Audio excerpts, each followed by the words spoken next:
तो real number chapter में आज से हम स्टार्ट करने जा रहे हैं सेकंड एक्सरसाइज 1.2 और उसका पढ़ेंगे हम क्वेश्चन नंबर 1। तो चलो फटाफट से कर देते हैं शुरुआत। ये है सेकंड एक्सरसाइज का क्वेश्चन नंबर 1। देखो, हमें सेकंड एक्सरसाइज में इरेशनल नंबर प्रूव करने को बोलते हैं, तो इसको मैं टाइप वाइज कराने वाला हूं। तो देखा जाए तो क्वेश्चन नंबर 1 आपका टाइप 1 है, ठीक है, टाइप 1। तो इसको मैं टाइप वाइज कराने वाला हूं। तो चलो इसको प्रूव करते हैं हम कि √5 क्या है, इरेशनल नंबर है। तो सबसे पहले समझो इरेशनल नंबर कौन से होते हैं बेटा। इरेशनल नंबर कौन से होते हैं? अगर अंडर रूट में ऐसा नंबर आ जाए जिसका परफेक्ट स्क्वायर हम नहीं निकाल पाए, या फिर अंडर रूट के अंदर अगर नॉन परफेक्ट स्क्वायर नंबर आ जाए तो उसको इरेशनल नंबर बोलते हैं। जैसे कि आप √2 ले लो, √3 ले लो, √5 हो जाएगा, 7 हो जाएगा।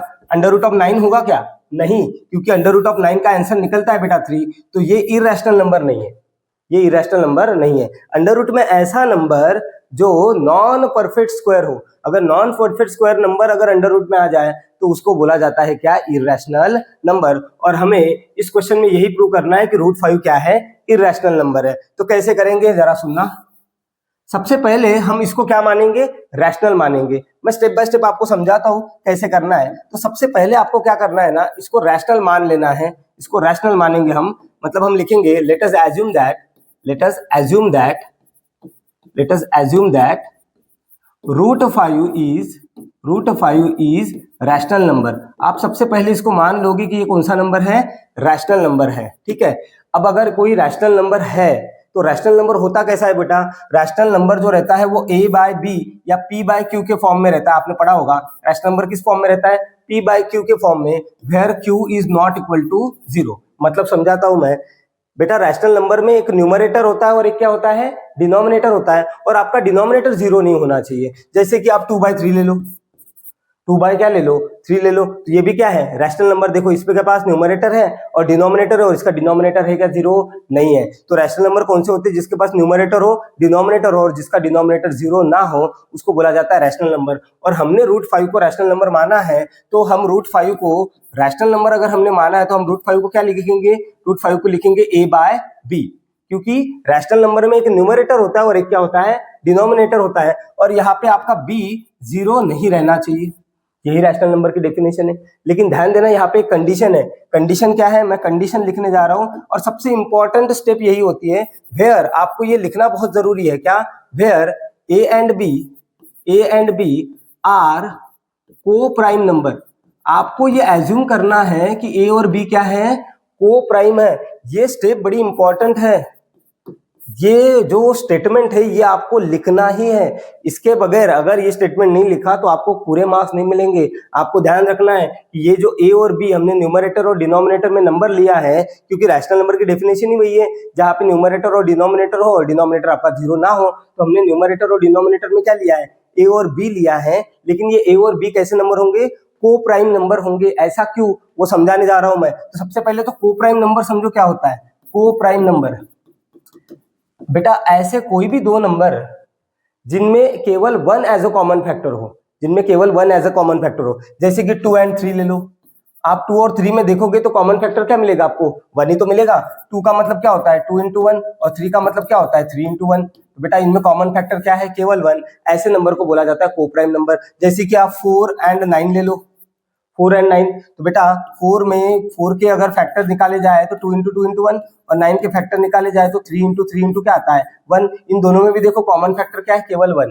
तो ऐसे कोई भी दो नंबर जिनमें कॉमन फैक्टर केवल 1 हो, 1 के अलावा और कोई कॉमन फैक्टर ना हो, उनको बोला जाता है को प्राइम नंबर। और ये a और b हमने क्या माने हैं? को प्राइम नंबर माने हैं। इसी का मतलब क्या हो जाता है? इसी का मतलब ये हो जाता है कि a and b has only 1 as a common factor, 1 as a common factor. मतलब इन a और b के पास केवल एक ही कॉमन फैक्टर होगा। कौन सा? 1 के अलावा कोई कॉमन फैक्टर होना नहीं चाहिए। अच्छा, बच्चों के दिमाग में आता है सर a और b को को प्राइम ही क्यों मानना, इसको कंपोजिट वगैरह क्यों नहीं मान सकते? तो सुनो ऐसा क्यों है, को प्राइम ही क्यों माना गया है। लेट अस सपोज मैंने अगर ऐसा नंबर लिख लिया 10/15, तो देखा जाए तो ये भी रैशनल नंबर है। सवाल क्या है, मैं क्या समझाने जा रहा हूं, रैशनल नंबर होता है a/b के फॉर्म में, ठीक है, एक न्यूमरेटर रहता है, एक डिनोमिनेटर रहता है, और आपका डिनोमिनेटर 0 नहीं रहना चाहिए।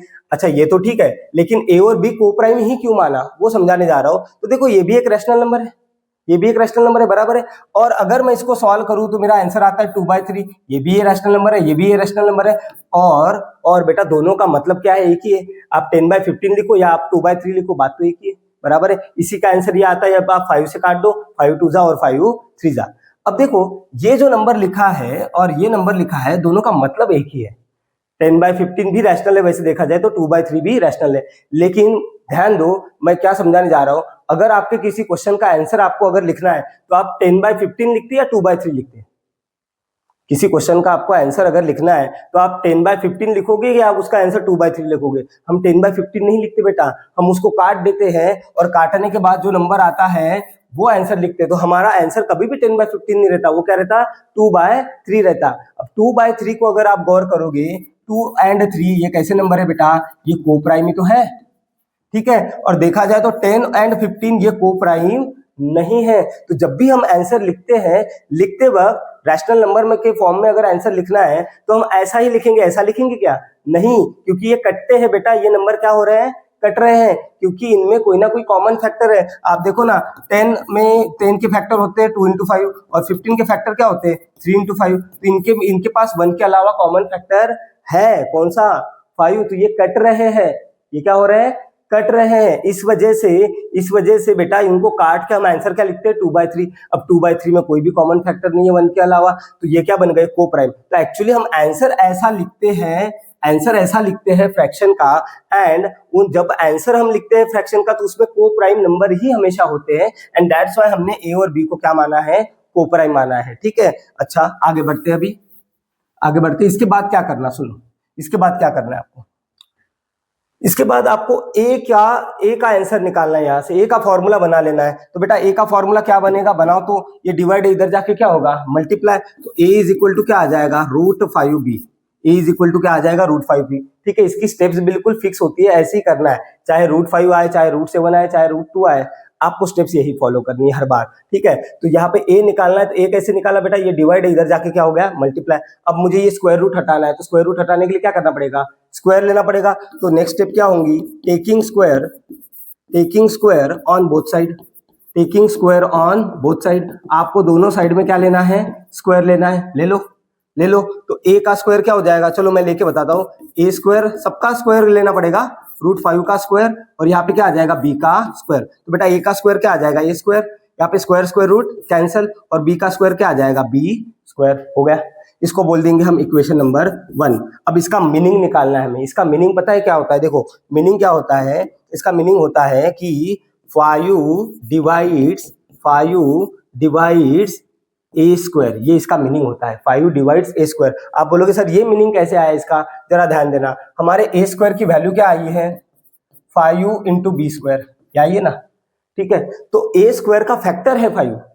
जैसे कि बेटा अगर 10 के फैक्टर निकालो तो मैं क्या आएगा बेटा, 5 into 2 बराबर। तो ये है 10 के फैक्टर, 10 के फैक्टर क्या होते हैं, 5 into 2, 10 के फैक्टर है 5 into 2। तो क्या 5 से इस 10 को डिवाइड नहीं होता, होता तो है, बराबर है। वैसे ये ए स्क्वायर के फैक्टर क्या निकल के आए, 5 into b स्क्वायर। तो बेटा 5 से ए स्क्वायर को क्या होगा, डिवाइड होगा। फिर से एक बार समझा रहा हूं, ठीक है। मैंने A square equal to 5b square का मीनिंग क्या लिखा, 5 डिवाइड ए स्क्वायर, क्यों लिखा, क्योंकि ए स्क्वायर के फैक्टर है 5 into b स्क्वायर। जैसे कि 10 के फैक्टर क्या होते हैं, 5 into 2। तो बेटा ये फैक्टर है, 10 का फैक्टर क्या है, 5 है। तो क्या 5 से 10 को डिवाइड नहीं होता है। वैसे ही ए स्क्वायर का भी फैक्टर यहाँ पे क्या है, 5। तो ए स्क्वायर को भी किससे डिवाइड होगा, 5 से डिवाइड होगा। तो 5 डिवाइड्स ए स्क्वायर, ठीक है। दैट इज आप इसको क्या लिख सकते हो, 5 आल्सो डिवाइड्स ए। इसी का मतलब होता है 5 से ए को भी डिवाइड होगा। अगर 5 को ए स्क्वायर से डिवाइड हो रहा है तो 5 को ए से भी डिवाइड होगा। कैसे, इसको भी समझा देता हूं। देखो लेट अस सपोज यहाँ पे लिखा मैंने 25, तो क्या 25 को 5 से डिवाइड नहीं होता है ना, बराबर। अब 25 किसका स्क्वायर है, 5 का।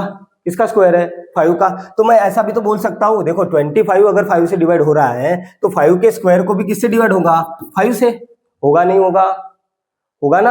अगर 25 को 5 से डिवाइड हो रहा है और 25 किसका स्क्वायर है बेटा, 5 का स्क्वायर है, तो 5 के स्क्वायर को भी 5 से क्या होगा, डिवाइड होगा। अगर 5 के स्क्वायर को 5 से डिवाइड हो रहा है तो 5 को भी 5 से डिवाइड नहीं होगा, होगा। तो यहाँ पे क्या है ना, यहाँ पे हमने लिखा है कि ए स्क्वायर को डिवाइड हो रहा है किससे, 5 से।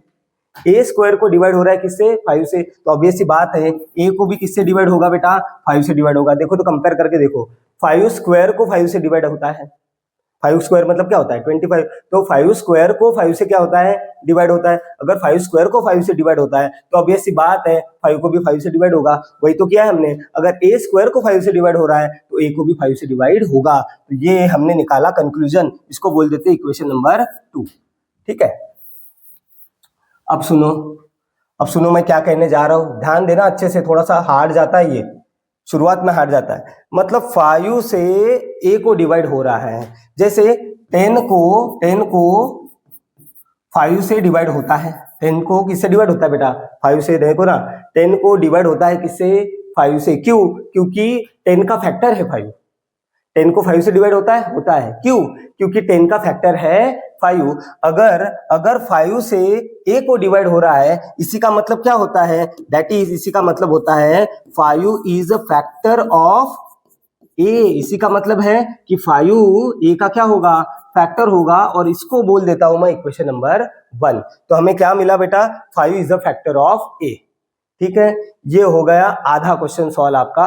अब आगे क्या करना है जरा सुनो, आगे क्या करना है, नाउ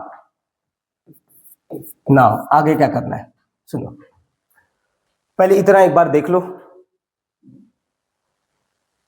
देख लिया, हाँ। अब आगे क्या करना है, अब हम मानेंगे a is equal to 5c। अब हम क्या मानेंगे, a is equal to 5c। Sir ऐसे कैसे माना, a is equal to 5c कैसे माना बेटा, इसी की वजह से माना, इसी की वजह से। यहाँ पे लिखा है ना 5 is the factor of a। तो मुझे एक बात बताओ, a का फैक्टर है 5, जैसे 10 का फैक्टर क्या होता है 5, लेकिन क्या 10 का फैक्टर केवल 5 रहता है, इसके बाजू में कुछ नंबर तो रहता है ना, और भी क्या है 2। तो बेटा 10 के बेसिकली 2 फैक्टर है, 5 और 2। ठीक है, 5 और 2।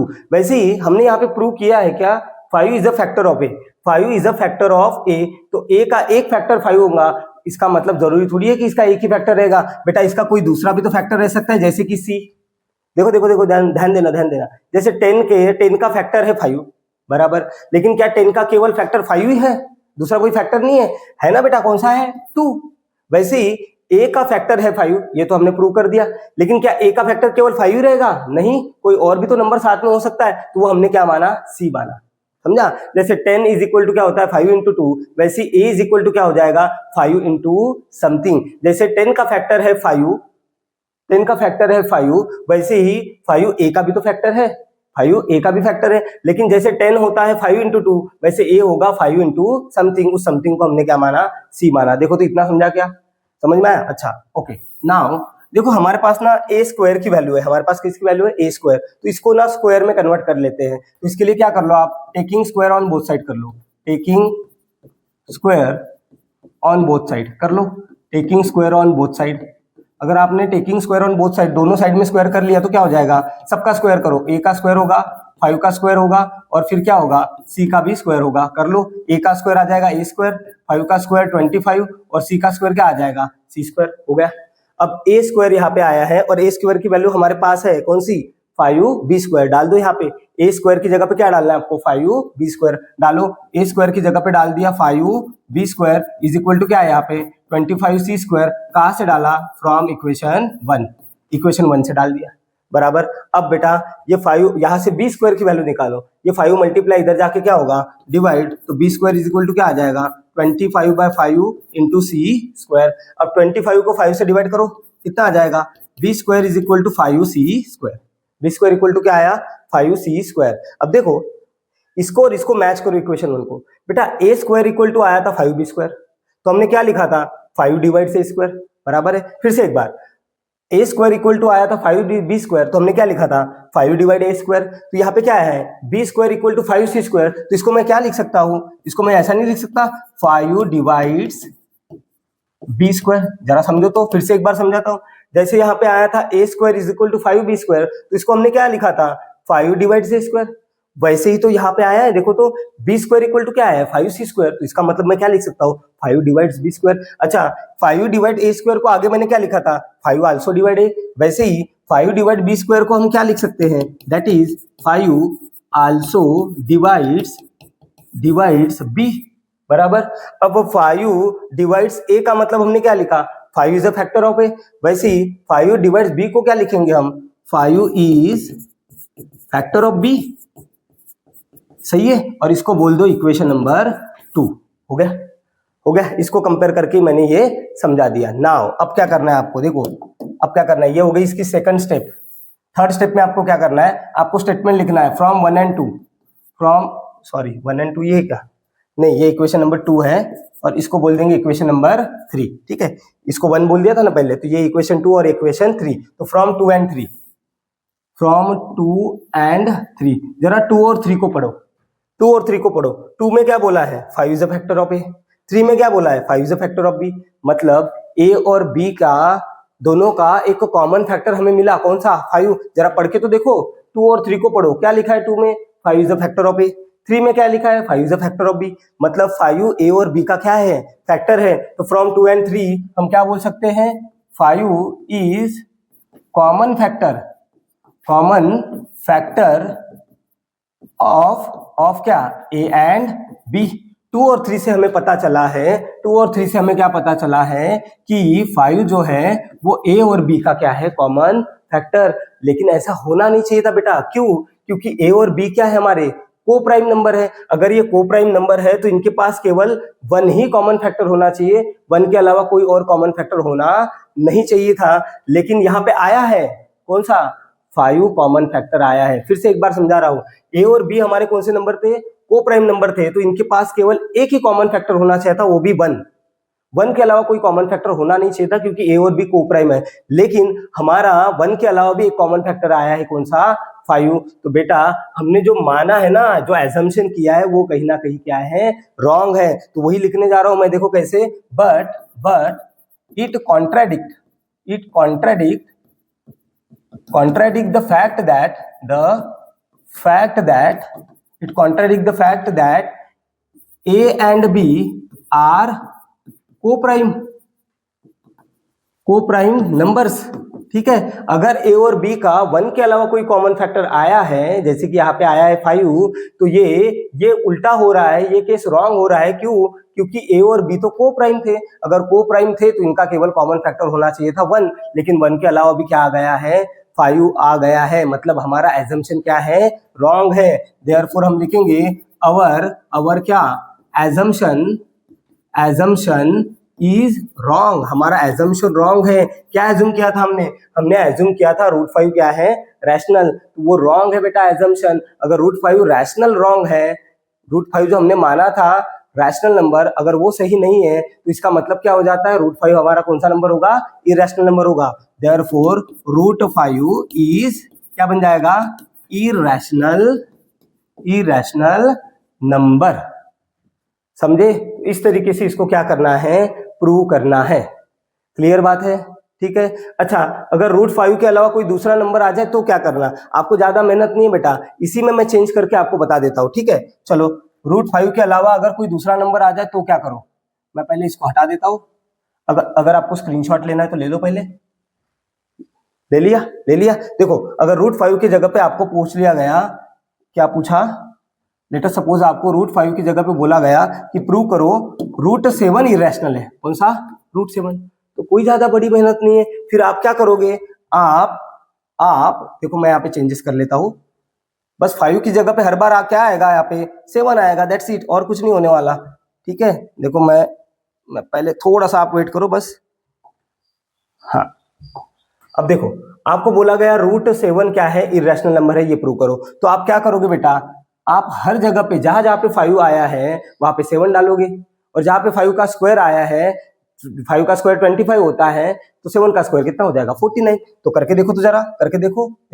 सबसे पहले हम क्या मानेंगे, √7 को क्या मानेंगे इरैशनल नंबर। तो √7 किसके फॉर्म में आ जाएगा बेटा, a/b के फॉर्म में, वेयर b ≠ = 0, और a और b हमारे क्या रहेंगे को प्राइम है तो ए और बी का क्या रहेगा, कॉमन फैक्टर केवल 1 रहेगा। अब यहाँ से ए की वैल्यू निकाल लो, कैसे निकालोगे, ये डिवाइड इधर जाके मल्टीप्लाई, तो ए इज इक्वल टू क्या बन जाएगा, √7b बराबर है। फिर क्या करना है, taking square on both side कर लो, तो यहाँ पे हो जाएगा a का स्क्वायर, यहाँ पे √7 का स्क्वायर, और यहाँ पे क्या हो जाएगा b का स्क्वायर, तो a का स्क्वायर आ जाएगा a, square square root cancel, यहाँ पे 7 आ जाएगा इंटू क्या आ जाएगा b स्क्वायर, ये होगा आपका इक्वेशन नंबर 1। तो बेटा a स्क्वायर इक्वल टू क्या आया, 7b स्क्वायर, इसका मतलब क्या होता है, इसका मतलब होता है 7 डिवाइड्स a स्क्वायर। अगर 7 a स्क्वायर को डिवाइड कर रहा है तो 7 आल्सो डिवाइड्स a बराबर। उसके बाद अगर 7 a को डिवाइड कर रहा है मतलब 7 क्या होगा, फैक्टर होगा a का। ये बन गया आपका इक्वेशन नंबर 2 हो गया। उसके बाद क्या करेंगे, उसके बाद क्या करेंगे, सुनो यहाँ पे मैं फिर से करके बताता हूँ आपको, ये मैं डिलीट कर देता हूँ, जस्ट अ सेकंड, हो जाएगा, चलो हो गया, ठीक है। उसके बाद आप क्या मानेंगे, a इज इक्वल टू, जैसे वहां पे क्या माना था इसके पहले, a is equal to 5c, तो यहाँ पे क्या मानेंगे हम, a is equal to 7c बराबर है। फिर कर लो square, taking square on both side, करो स्क्वायर, तो यहाँ पे क्या हो जाएगा, a का स्क्वायर, 7 का स्क्वायर और फिर c का स्क्वायर, तो a का स्क्वायर a स्क्वायर हो जाएगा, 7 का स्क्वायर 49 और c का स्क्वायर क्या आ जाएगा, c स्क्वायर। और देखो a स्क्वायर की वैल्यू हमने ऑलरेडी निकाली है, क्या, 7b स्क्वायर डाल दो यहाँ पे, तो a स्क्वायर की जगह पे आ जाएगा 7b square is equal to क्या आ जाएगा, 49c स्क्वायर, कहाँ से डाला, फ्रॉम 1 हो गया। फिर यहाँ से b स्क्वायर की वैल्यू निकालो, ये मल्टीप्लाई इधर जाके डिवाइड, तो b स्क्वायर इक्वल टू कितना आ जाएगा, 49/7c स्क्वायर, ठीक है, समझ में आया इतना।